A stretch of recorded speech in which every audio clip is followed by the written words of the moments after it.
color is Oh! It's furry, colorful, and some even call them ugly. People waiting on long lines for hours just to get their hands on the little monsters. on the latest edition of Labubu. Meet Labubu, sold by Chinese brand Pop Mart. You see these long lines? In Paris, people start lining up before dawn. In Los Angeles, the police had to step in and monitor these queues because of the massive crowds and fears of potential unrest. In Seoul, the capital of South Korea, similar lines were canceled altogether after a huge fight broke out among the crowd. The scene is almost identical, whether it's in these cities or in others around the world. Young people standing for hours in front of a small store or a vending machine. And the one thing all these queues around the globe have in common is just one thing. All these people are waiting to buy a toy called Labubu, a small plush doll about the size of your palm with a very strange look. It has rabbit-like ears and 9 sharp, pointed teeth, making it look like it's grinning an evil smile. But the toy doesn't talk, doesn't move, and doesn't do anything. Labubu, whose name you'll hear a lot in today's episode, has taken the Chinese company that makes it to a market value of about $46 billion at the time of filming this episode, meaning it's now worth more than the American toy giants Mattel, maker of Barbie, and Hasbro, maker of Monopoly, combined. So why is Labubu, despite its strange appearance, despite not being an electronic or interactive toy, or even useful in any way, creating such a global frenzy, a craze that makes millions of young men and women spend hundreds, sometimes thousands of dollars just to complete collections of nearly identical dolls, all in a world where millions can't afford to eat, where there's inflation, unemployment, wars, and conflicts. Is owning these dolls a form of addiction? Who is the Chinese company behind it? And what's the secret of the blind boxes that might explain part of what's going on? Why has the Chinese government started to worry about the spread of this obsession? And what can we learn from all this about our own lives and behavior? That's part of what we'll be chatting about together in today's episode. Watch until the end. And after you hear the story, write your thoughts in the comments. I'm Narrator X, and welcome to my channel.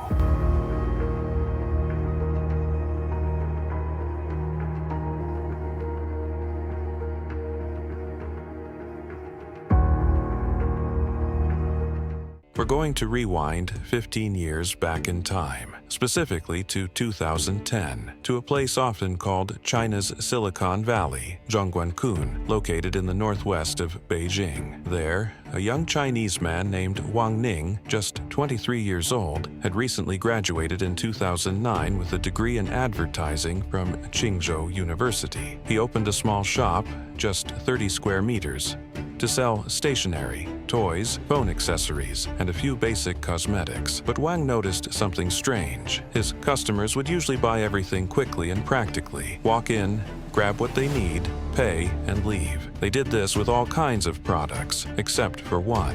So what was unusual about that? Wang thought. Well, the only items people would stop in front of, stare at, and spend time with were designer toys. Toys created with specific artistic designs, often collectible, and usually produced in sets. Wang noticed that unlike his other products, these toys created an emotional attachment with the customers. And keep this point in mind because we'll come back to it in a moment. Wang later changed the name of his shop to Pop Mart, short for Popular Market, and officially registered it as a company in August 2010 with a capital of just $60,000. By 2013, though, his funds were running out, customer traffic was weak, and he was facing huge challenges, everything from inventory management to hiring employees, and even customer service problems. At that time, Pop Mart was producing a wide variety of products and selling them in stores. But in 2014, things changed when Wang Ning made 2 decisions that completely altered the company's direction, building on his observation of customers' emotional connection with toys. Decision 1, to maintain profitability, he cut back on production lines and focused solely on toys, the best-selling items in his store. Decision 2, a bold move. he started selling toys in blind boxes, inspired by Japan's capsule toy vending machines known as gashapon. These two steps boosted Pop Mart's sales significantly. But what Wang Ning did in 2015 and 2016 took the company to a whole new level. He continued his innovative streak, collaborating with artists to create exclusive toys for Pop Mart. One of the most notable was a young Hong Kong artist named Kenny Wong, who designed a doll with wide eyes and a round face named Molly. After these artists joined forces with Pop Mart, the company's sales skyrocketed, reaching $22 million in 2017. The very next year, 2018, sales soared again, hitting $73 million. Pop Mart kept expanding and growing at an astonishing pace. By 2019, during China's famous Singles' Day shopping festival, it became the top seller in both the lifestyle and toy categories on the giant platform AliExpress. And not just that, on that single day alone, it racked up $22 million in sales on China's major platform Tmall, beating out global toy giants like Disney from the US and Lego from Denmark. From that moment, this Chinese startup called Pop Mart began making noise worldwide, emerging as a fierce competitor challenging toy companies that had dominated the industry for nearly a century. And because of that, Pop Mart's revenues tripled, reaching around $257 million. The company also secured licensing agreements for toys from global giants like Walt Disney and Universal Studios, and that was even before going public on the Hong Kong Stock Exchange in December 2020. At the time of its IPO, Pop Mart's market value hit $7 billion, and Wang Ning's personal net worth surpassed $3.2 billion. But about a year and a few months before that IPO, something happened. Something almost nobody noticed at the time, and no one could have predicted how much it would impact Pop Mart later. A Hong Kong illustrator named Casing Lung, who had been drawing characters for comic books, in 2015 created a doll character inspired by Scandinavian folklore. It was a mischievous little goblin named Labubu. So, who picked up Casing Lung 4 years later and decided to turn this character into a toy? Exactly, Pop Mart. The company signed an exclusive contract with Casing to produce Labubu and soon began manufacturing it. Labubu made its market debut in a spectacular launch night in November 2019 at Pop Mart's flagship store in Shanghai. Within just 6 minutes of unveiling the shelves, every single Labubu blind box had been sold out, bringing in more than 12 million yuan that night alone.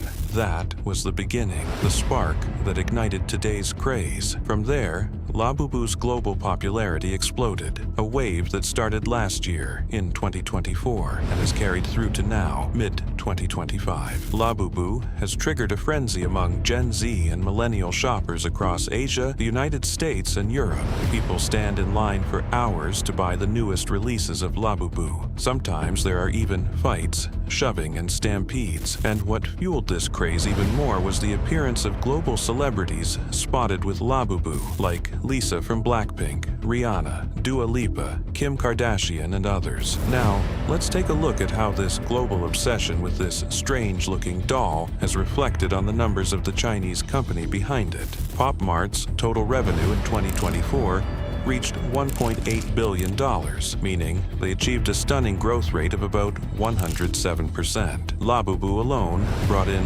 $425 million of that revenue. In other words, nearly a quarter of Pop Mart's earnings last year came from Labubu alone. And the numbers for 2025 are expected to be almost double that, thanks to the company's incredible sales growth worldwide. Here's just one example. In the United States, according to estimates by the equity research firm Insight, Labubu's sales in June 2025 rose by a staggering 5,000% compared to the previous year. Meanwhile, Wang Ning's net worth in July 2025 has reached about $22 billion, making him the youngest person to ever enter the list of the 10 richest individuals in China. Now comes the most important question of today's episode. Why this craze? Why are millions of people around the world spending hundreds of millions of dollars collectively on a doll that has no practical use whatsoever? And what does this have to do with our own behavior as consumers? Pay close attention. Here's the breakdown. down. Normally, Pop Mart sells its toys in blind boxes, or mystery boxes, as we've mentioned before. They're usually priced around 69 yuan, or about $10 in China. Each series includes a set of collectible dolls, Labubu among them. But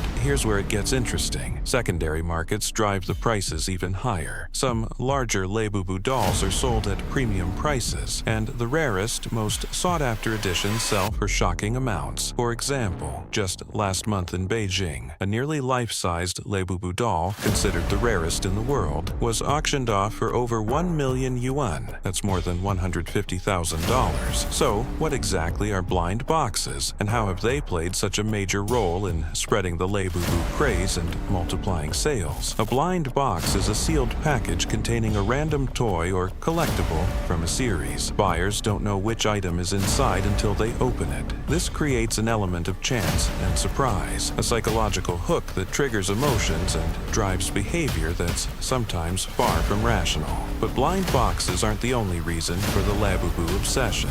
There's a whole set of psychological and behavioral factors, explained clearly by behavioral economics. Let's go through them step by step. 1. Uncertainty and anticipation. When you buy a blind box, you face uncertainty. You don't know what's inside. This heightens your curiosity and anticipation, amplifying the surprise effect when you finally open it. 2nd, scarcity and collection. Completion. Toy series, like Pop Mart's, often include rare figures. This makes completing the collection difficult, pushing consumers to buy more boxes to increase their chances of finding the rare pieces. When you complete, or even come closer to completing, a set, you feel a false, temporary sense of achievement. Your drive to complete the collection is fueled by 2 psychological effects we've discussed in earlier episodes. The endowment effect. You value something more just because you own it. Loss aversion. You fear missing out or regretting not completing your set. Once people start collecting, they constantly feel they own something incomplete, pushing them to spend more time, money, and effort to finish it and avoid regret. 3. Social and emotional value. Blind boxes and collectibles create communities on social media where fans share updates,